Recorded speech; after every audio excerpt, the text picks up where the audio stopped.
saya akan membahas mazhab-mazhab itu ya.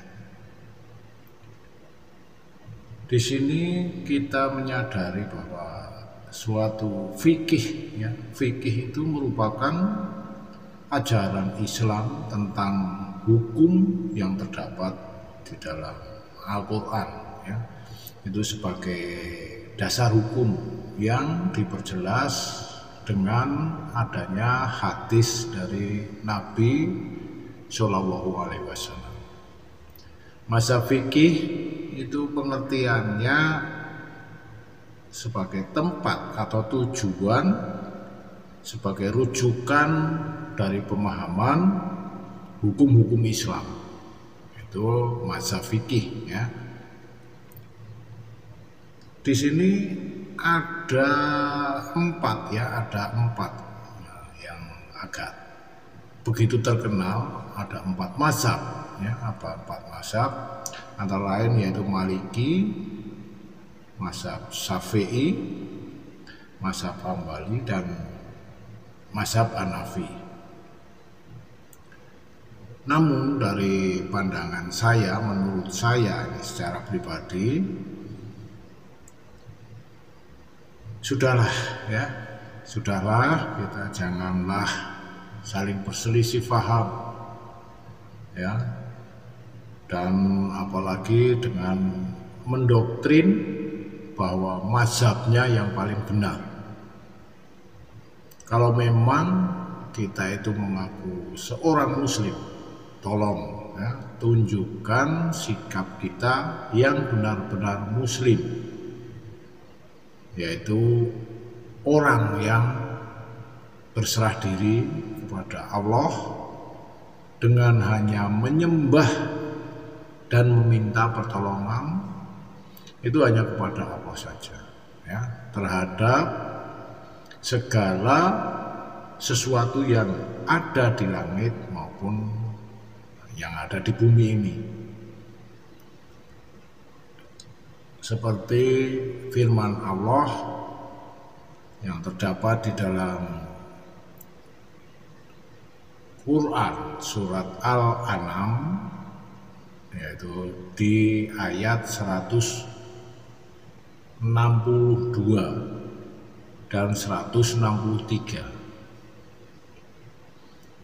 Kul inna sholati wa nusuki wa mahyaya wa mamati lillahil rabbil alamin la syarikalah wa bidzalika umirtu wa ana awalul muslimin. Katakanlah sesungguhnya sholatku, ibadahku, hidupku dan matiku hanyalah untuk Allah, Tuhan semesta alam. Tiada sekutu baginya.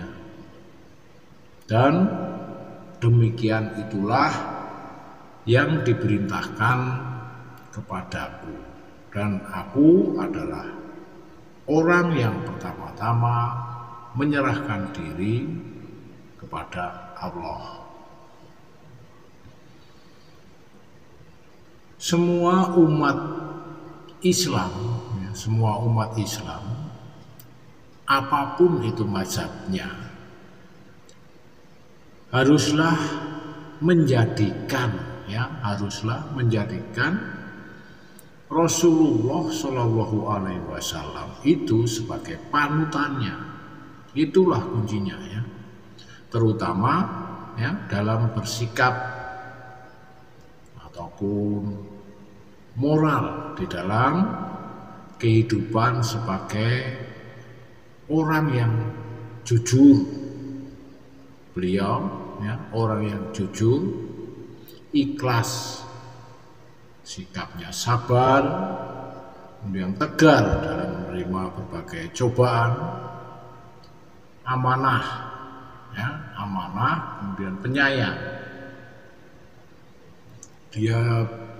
Beliau Rasulullah memiliki hati dan pikiran yang selalu terbuka, selalu taat beribadah, maupun ketika dia beramal soleh. Jadi sebagai panutannya, kita tidak boleh mereka-reka, kemudian begitu gampangnya menyebut seseorang atau golongan yang tidak sepaham dengan kita itu kemudian dengan mengatakannya sesat. Jangan terlalu gampang mengeluarkan kata-kata tersebut, ya. Hargailah perbedaan itu selagi masih di dalam koridor keislaman dan keimanan, yaitu sesuai petunjuk Al-Quran dan hadis Nabi.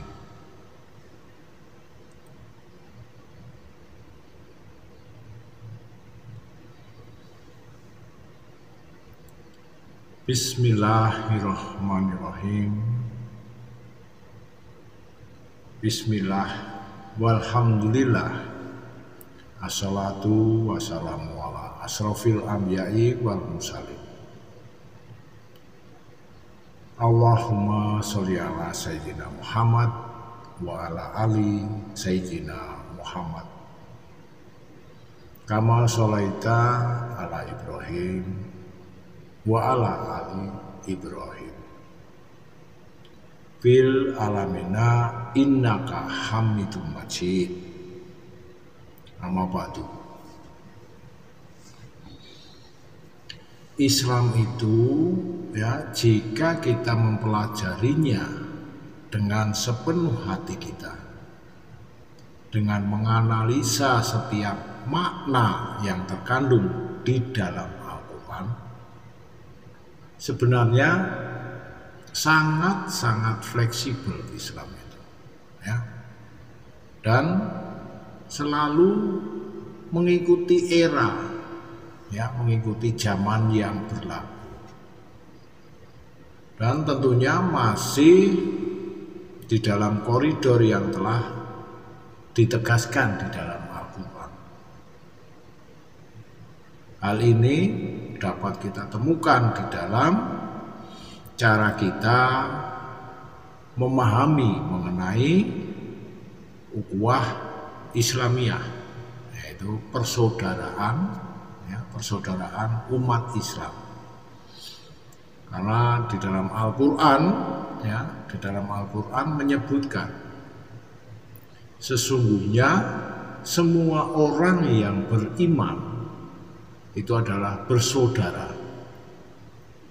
Maka damaikanlah di antara dua saudaramu, ya. Bertakwalah kepada Allah, ya. Mudah-mudahan kamu mendapatkan rahmatnya.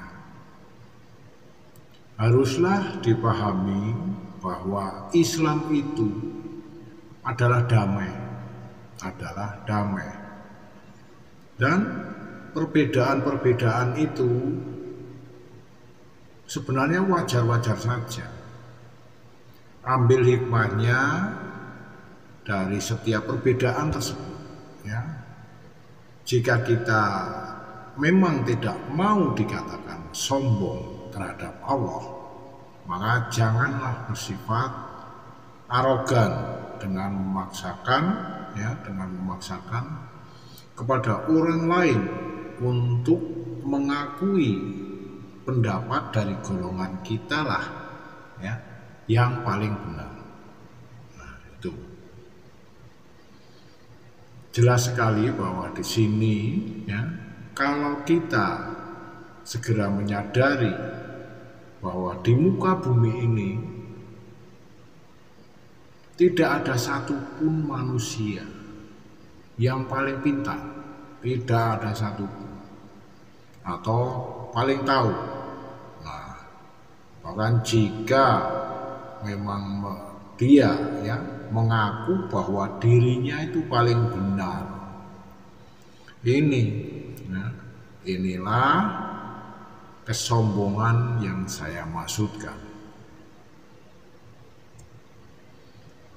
Dan jika kita mau menengok kembali kepada sejarah tentang masalah perbedaan-perbedaan itu, terutama fikih ini. Sebenarnya hal ini sudah terjadi sejak dulu zamannya Nabi dan Rasul serta para sahabat.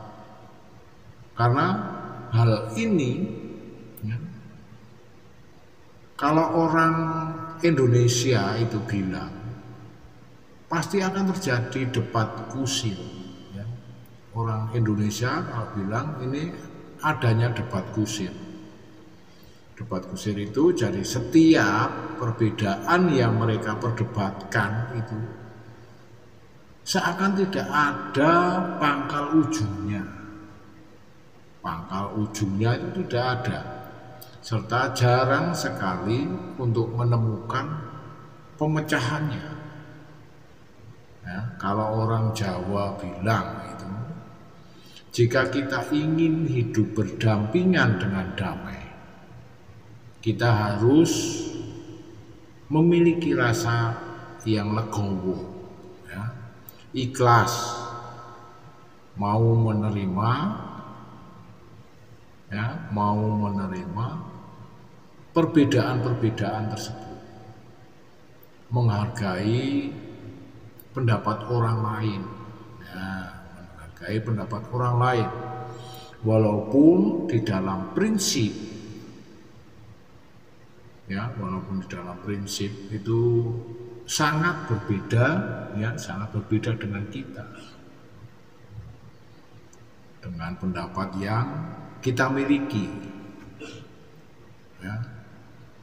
Sikap inilah yang dimiliki oleh Rasulullah, Shallallahu Alaihi Wasallam.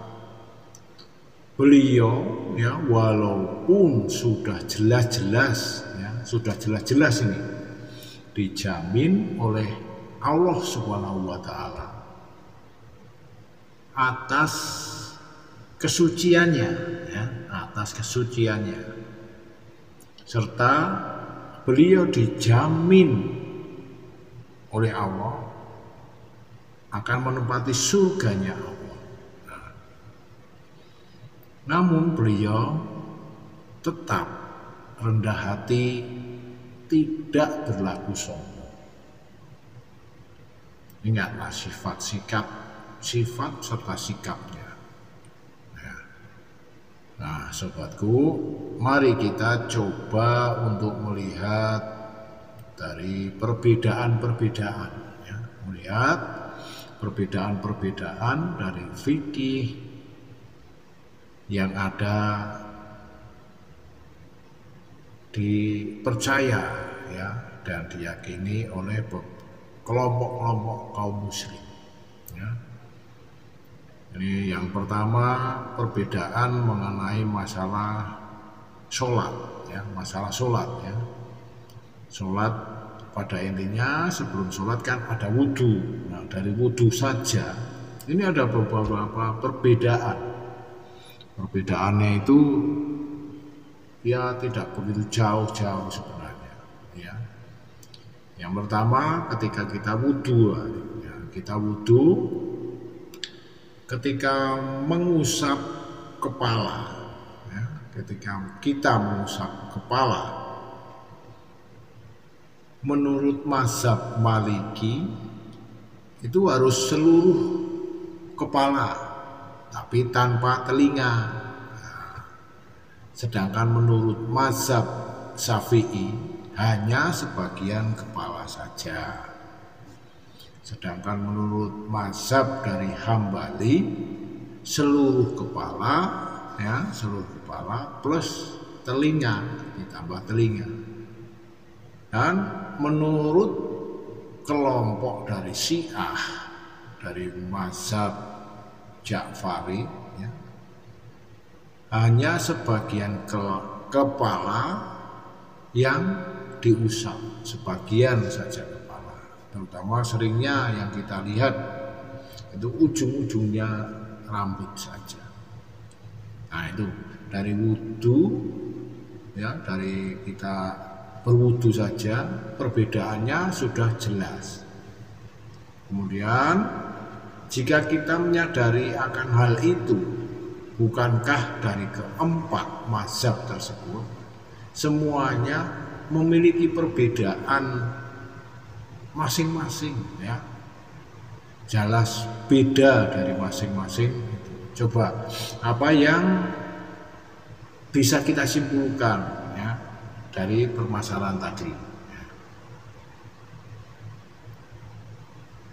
Ego ternyata ya. Kalau saya lihat ini yang muncul itu ego dari masing-masing kelompok ini ya. Mereka memiliki pemikiran, mereka memiliki pemahaman itu sendiri-sendiri.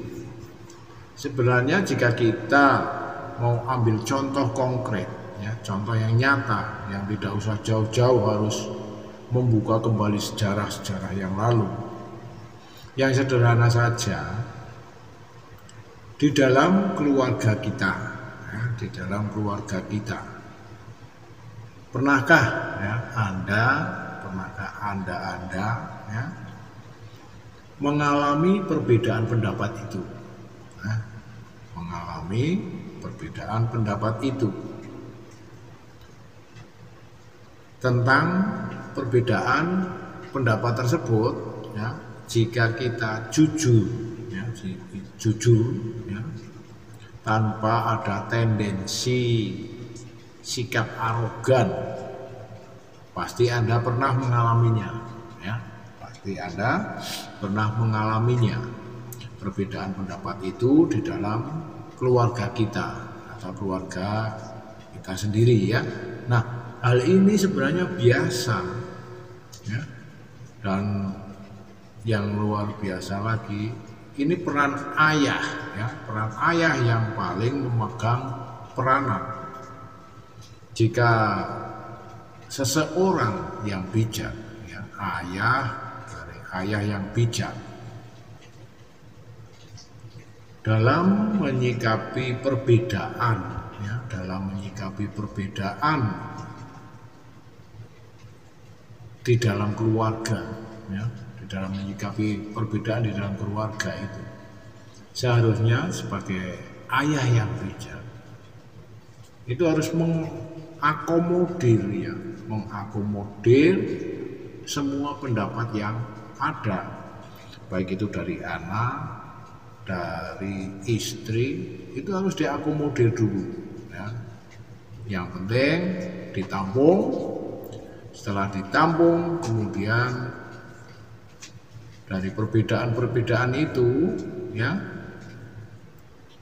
kita mulai menyusun sebuah keputusan ya, mengambil sebuah keputusan itu pun harus dengan musyawarah. Yang sebaiknya kita lakukan harus dengan musyawarah dan tanpa ada paksaan ya, belum, tanpa ada paksaan.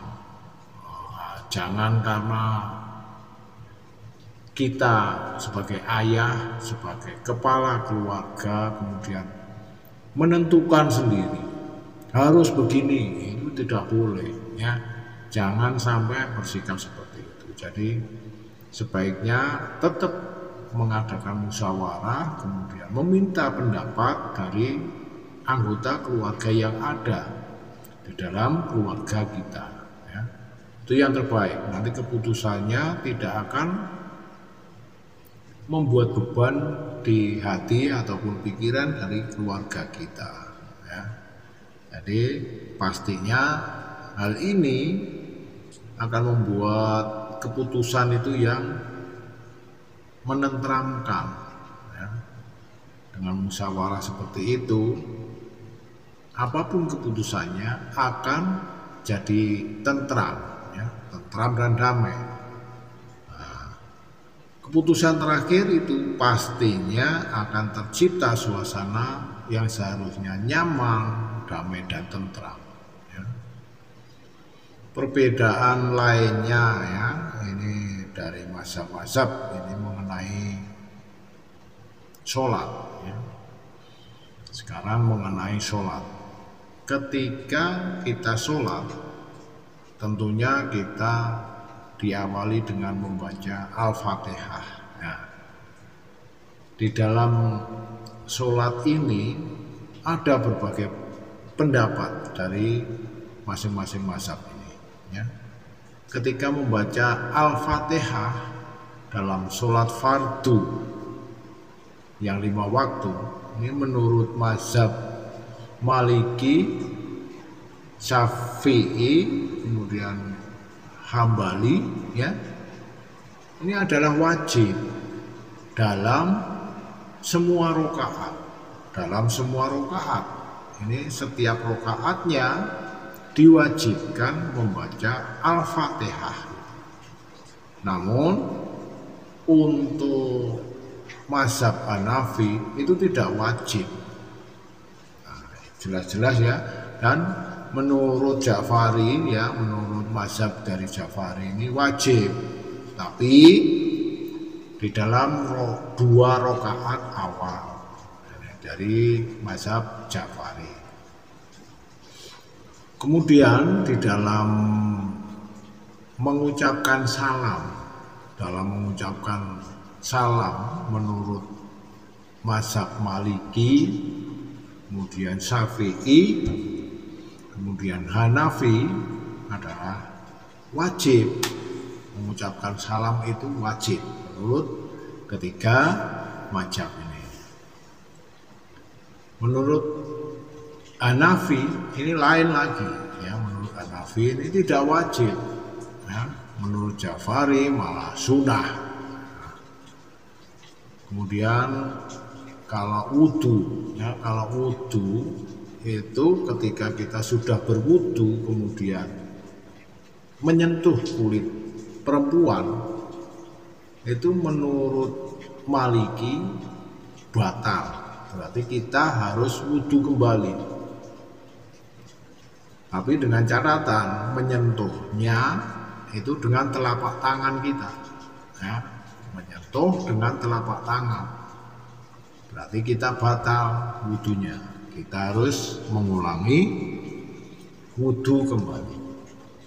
Sedangkan menurut Syafi'i dan Hambali dengan tegas itu batal ya.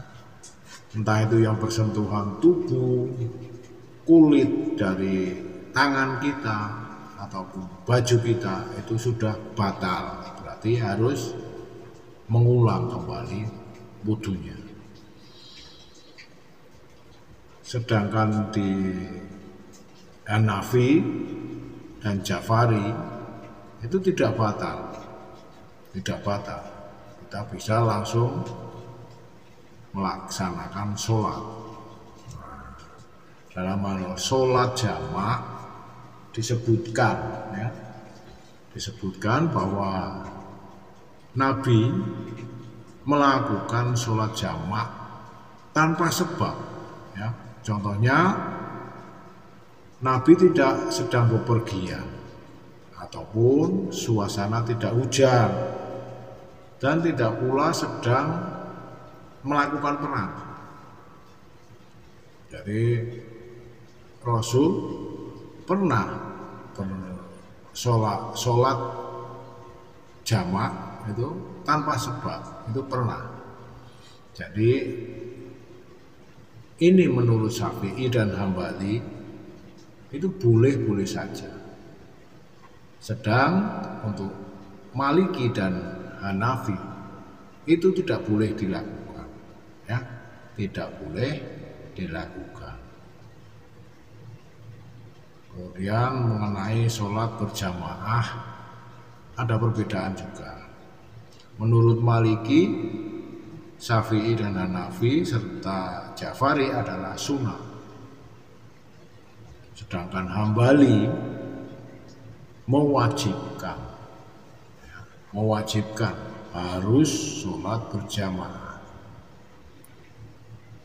Untuk perbedaan yang lain ini yang saya tahu di dalam ketika kita melaksanakan sholat tarawih, ya, menurut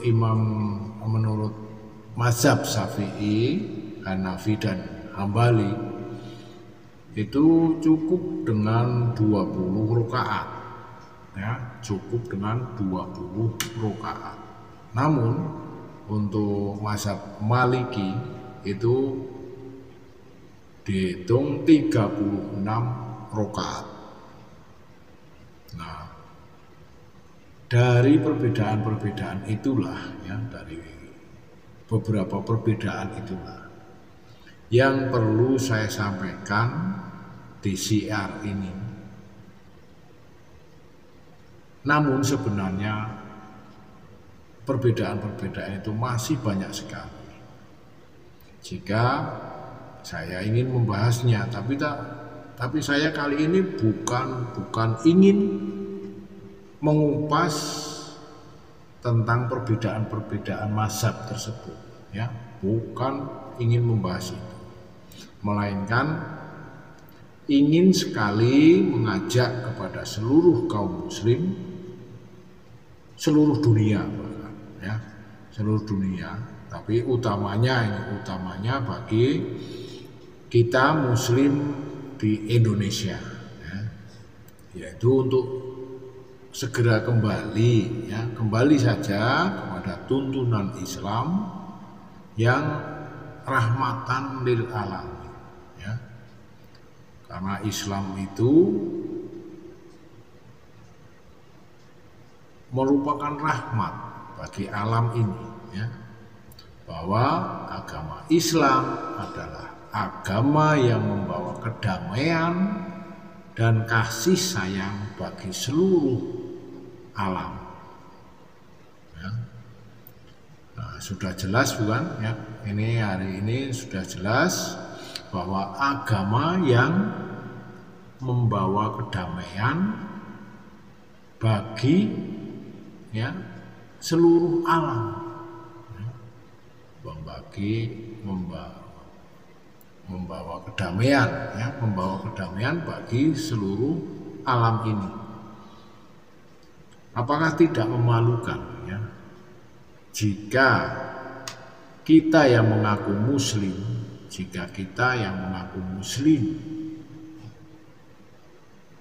yang Islam, muslim yang Islam, malahan selalu bertengkar dan berdebat tentang kaidah-kaidah, ya, akidah dengan membenarkan, ya, dengan membenarkan pendapatnya sendiri,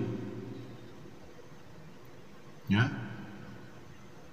Tapi memang begitulah sifat kita.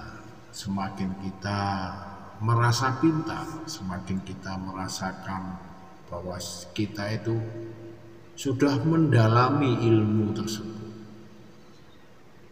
sepertinya hal itu wajar mereka lakukan, ya, dengan membenarkan pendapatnya sendiri, ya.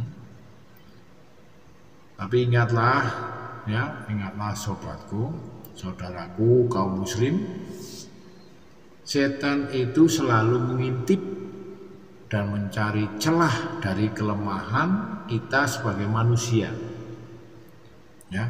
Kita akan dipaksa untuk terjerumus, entah itu dengan kesombongan,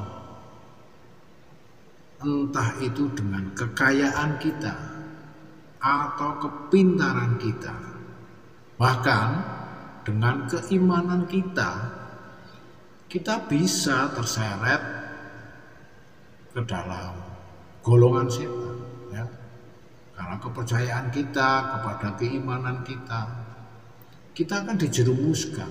Hati-hati itu, ya. Apalagi sekarang ini, ya, era sekarang ini yang zaman modern, yang katanya zaman digital, ya, informasi yang tersebar yang begitu bebasnya, ya, yang begitu bebasnya sangat-sangat luar biasa ya. Jika kita tidak bisa mengendalikan ya, tidak bisa mengendalikannya, kita akan ikut terjerumus di dalam kesesatan itu ya. Ya, memang setan terlalu pintar dalam merasuki alam pikiran kita ya, ke dalam alam pikiran kita ya. Sobatku ya, kaum muslim yang dirahmati Allah Subhanahu wa taala, marilah ya, di sisa waktu kita ya, menjalani ujian dari Allah di dunia ini, marilah kita isi hidup ini dengan berbagai amal kebaikan ya. Kita tidak perlu merasa rendah jika kita dianggap oleh orang lain itu bodoh ya, atau tidak tahu apa-apa. Biarkan, tidak apa-apa ya. Kita harus melatih kesabaran kita, melatih keikhlasan kita, karena dengan kesabaran dan keikhlasan tersebut kita akan bisa menjalani semua rangkaian ya, ketetapan dari Allah. Maka dengan kita bisa menjalaninya, maka kita pasti akan menemukan hidayah dari Allah yang sebenar-benarnya. Apa sih ya? Apa sih itu sebenarnya yang sedang kita cari selama kita itu menjalani ujian hidup di dunia ini? Nah, yang perlu saya tanyakan itu. Coba sobat-sobat juga menanyakan di dalam hati sobat-sobat ya. Apa sebenarnya yang sedang kita cari itu di dunia ini? Ya, bukankah kita menginginkan bahwasanya di kehidupan yang tentram, yang damai dan bahagia selamanya di akhirat kelak? Jika kita menyadari akan hal itu, pasti tidak akan kita berlaku semena-mena di dunia ini. Karena dunia ini merupakan ujian bagi kita sebagai makhluk Allah ya. Karena kita diturunkan ya seperti Nabi Adam yang diturunkan dari surga gara-gara tersesat karena bujukan setan. Nah, sekarang di dunia ini sama dengan itu. Perbedaannya kita tidak tahu ya, kita tidak tahu mana sebenarnya yang akan kita pelajari, yang akan kita amalkan. Makanya dengan kita selalu berbuat kebaikan, amal soleh, dan menjaga diri kita sendiri agar tidak terjerumus ke dalam kesombongan pribadi kita, maka selalu mengungkapkan isi hati kita, memohon ampunan, jangan sampai lupa ya. Jadikan wirid harian Astaghfirullahaladzim untuk selalu ingat kepada Allah. Kita meminta ampunan kepada Allah ya. Karena iman dan amal soleh ya, ini yang akan menjadi sebab manusia itu akan hidup berbahagia baik di dunia dan akan mendapatkan balasan dari Allah ya, berupa surga kelak di akhirat. Memang kita belum tahu. Surga itu bagaimana, neraka itu bagaimana, belum tahu kita. Jujur saya belum tahu, karena memang belum pernah mati. Makanya kita harus mempersiapkan diri bahwa surga dan neraka itu ada dan pasti akan terjadi.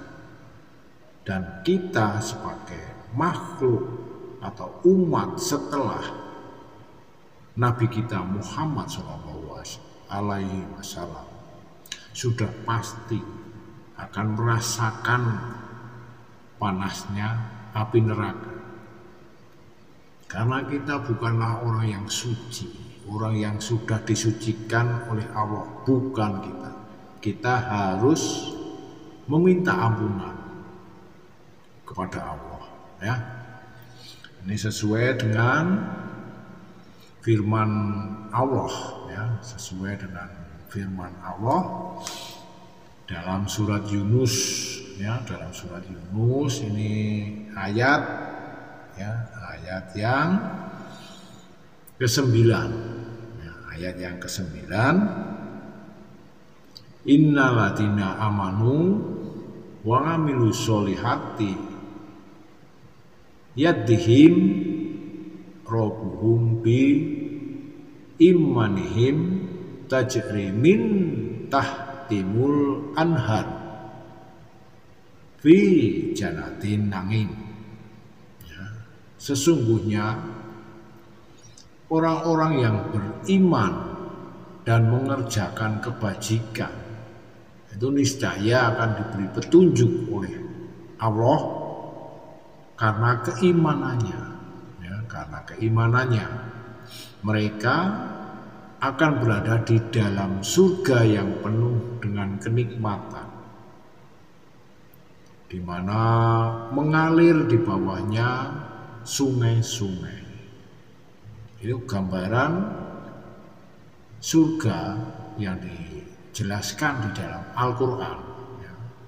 Ayat 9 dari surat Yunus. Kenapa kita ini, ya, sesama manusia, makhluk yang lemah, makhluk yang hina dan bodoh, harus selalu mempertontonkan kebodohan kita di hadapan Allah Azza wa Jalla. Ya. Kenapa itu? Ya.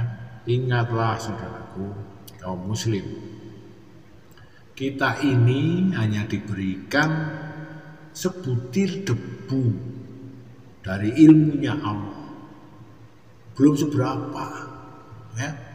Pengetahuan yang kita kuasai ini belum seberapa.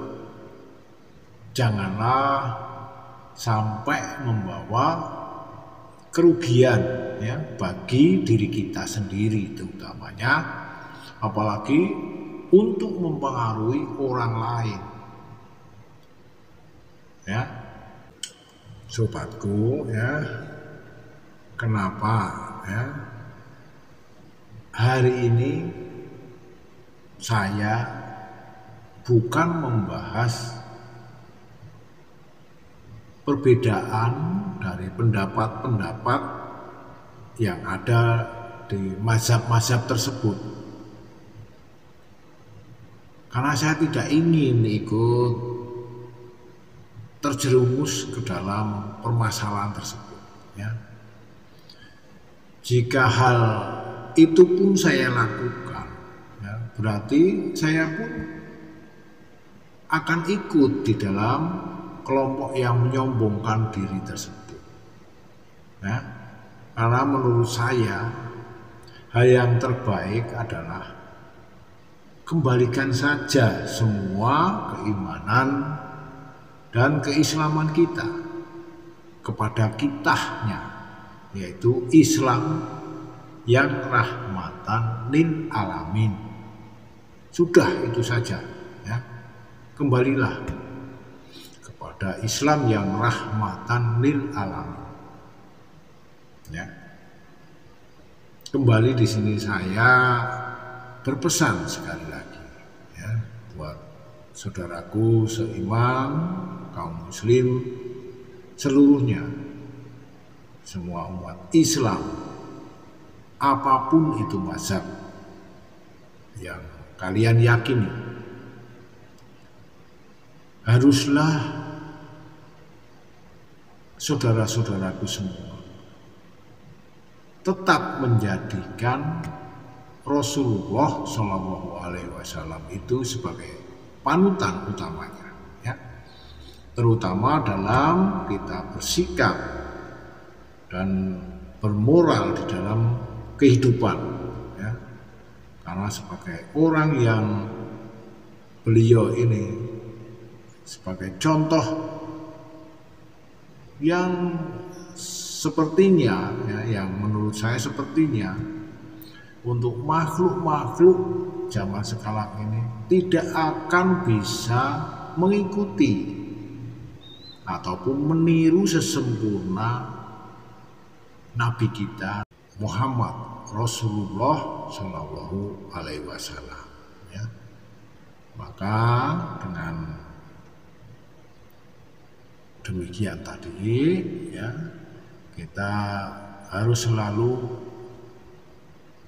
berusaha, ya, kalaupun tidak bisa sesempurna karena memang beliau adalah pilihan Allah, kita berusaha karena kita sudah dicontohkan, ya, dicontohkan dan diberi petunjuk oleh Nabi kita, Nabi Muhammad Shallallahu Alaihi Wasallam, ya.